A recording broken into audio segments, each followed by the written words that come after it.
Assalamualaikum warahmatullahi wabarakatuh. Saya Atiatul Baroroh dari Prodi Tadris Bahasa Inggris semester 1 dengan nomor NIM 25448822201. Di video kali ini saya akan meretelling kelanjutan dari video kemarin, yaitu sekarang saya akan meretelling bab 4 mengenai syariah Azwajah An-Nahdiyah.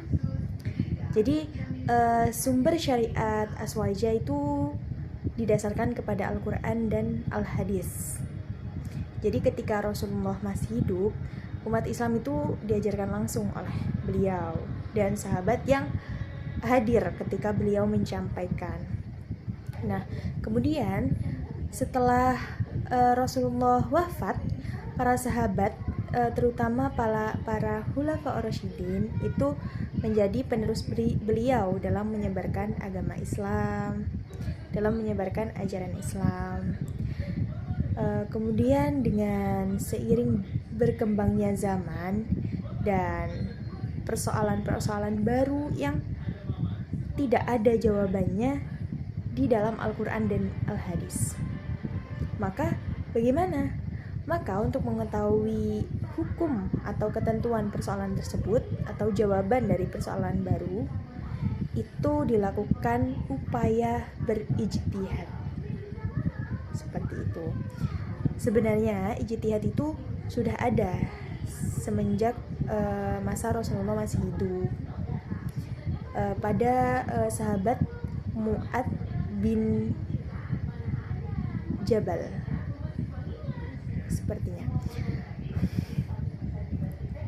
Kemudian dari ijtihad para tokoh-tokoh dari generasi sahabat, tabi'in itu terdapat banyak tokoh ijtihad yang ijtihadnya itu kuat atau mujtahid mustakil disebutnya.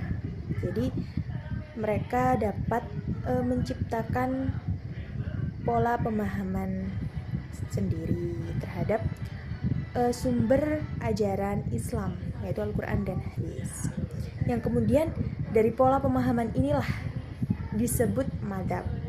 Seperti itu. Nah, untuk umat Islam yang tidak mampu untuk berijtihad karena ya keterbatasan ilmu dan tidak mencukupi atau tidak memenuhi syarat-syarat berijtihad, itu disebut ya mereka bermadzhab seperti itu. Nah, kemudian dalam Azwajah ini ada 4 madzhab yang paling berpengaruh, yaitu madzhab Syafi'i, madzhab Hambali, madzhab Maliki, dan madzhab Hanafi. Terus kenapa sih alasannya harus memilih 4 madzhab itu? Yang pertama itu 4 madzhab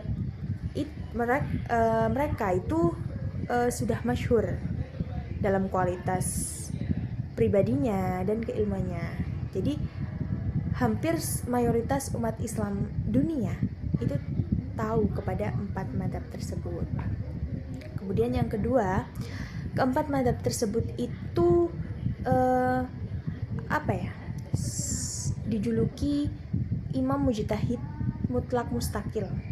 Jadi bisa menciptakan manhajul fikr secara sendiri, secara mandiri. Seperti itu. Kemudian alasan yang ketiga, mereka itu mempunyai murid yang konsisten mengajarkan dan mengembangkan madhabnya. Kemudian yang keempat, alasan yang keempat itu keempat madhab tersebut mempunyai mata rantai dan jaringan intelektual di antara mereka. Seperti ceritanya itu, jadi Imam Abu Hanifah waktu pergi haji, itu beliau bertemu dengan Imam Maliki, kemudian berbincang hingga pada akhirnya itu mereka saling memuji dan saling mengakui kepakaran masing-masing dari mereka. Nah, kemudian Imam Abu Hanifah itu kagum dan mendorong agar muridnya yang bernama Imam Muhammad bin Hasan untuk belajar kepada Imam Malik. Seperti itu. Nah, kemudian Imam Syafi'i itu sudah belajar lama selama 9 tahun di Imam Malik. Kemudian datang Muhammad bin Hasan, yaitu muridnya Imam Abu Hanifah. Itu belajar bersama. Jadi Imam Syafi'i dan Muhammad bin Hasan itu akrab. Yang kemudian Imam Syafi'i itu tertarik untuk mempelajari mazhab Hanafi. Jadi beliau belajar kepada Muhammad bin Hasan karena pada saat itu Imam Abu Hanifah itu sudah wafat. Kemudian di saat Imam Syafi'i berada di Baghdad II, itu Imam Ahmad bin Hambal atau Imam Hambali itu belajar lama ke Imam Syafi'i. Jadi bisa dilihat dong mata rantainya atau relasinya atau jaringannya keempat mazhab tersebut. Jadi saling berhubungan. Sekian yang bisa saya sampaikan, kurang lebihnya mohon maaf. Wassalamualaikum warahmatullahi wabarakatuh.